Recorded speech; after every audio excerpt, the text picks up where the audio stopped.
राम राम सा। तो आज આપણે બનાવીશું हमारी राजस्थान की फेमस दाल बाटी। તો देखिए અહીંયા આપણે તૈયારી કરીશું।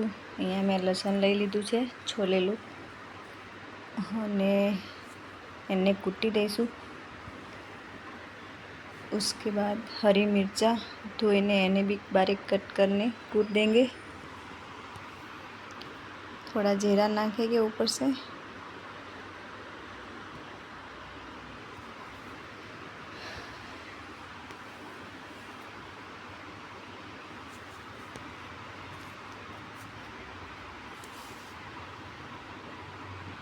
હવે આપણે આ સબ્જીઓ બારીક કટ કરી દઈએ।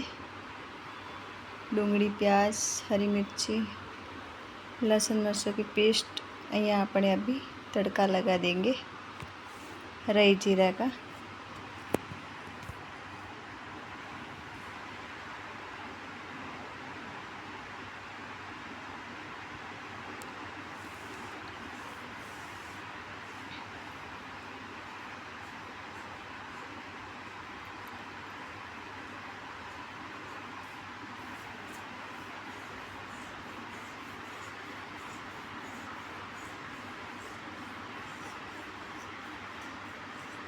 सारी सब्जी मिक्स थई गई है तो अपने मसाला एड करी दईशू। लाल मरचू पाउडर, हल्दी पाउडर, नमक सारी रीते मिक्स करी दईशू।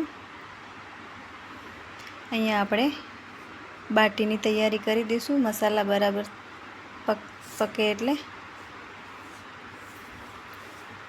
अहींया मैं नानी नानी बाटी बनाई दीधी है, आप देख सकते हैं।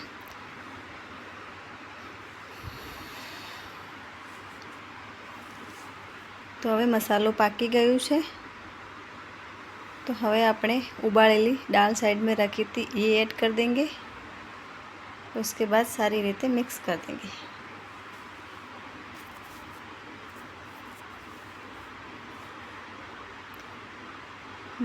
पानी ऐड कर देंगे दाल में और 5 मिनट पकने देंगे।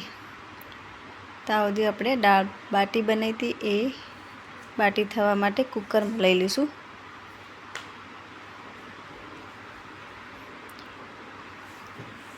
तो मैंने बनाई थी बाटी सब कुकर पे रख दिए। हवे आने अपने ढक्कन लगाई देशू। 10 मिनट धीमी आंच पे चढ़ने देंगे। तब तक दाल જોઈએ चढ़ी गई कि नहीं। तो देखिए दाल बराबर एकदम चढ़ी गई है। तो दाल ने ले लीशू साइड में। उसके बाद अपने बाटी देखेंगे चढ़ी है कि नहीं। बाटी तो नहीं चढ़ेंगी लेकिन पलटानी होगी। तो मैंने बाटी पलटा दिए, देखिए।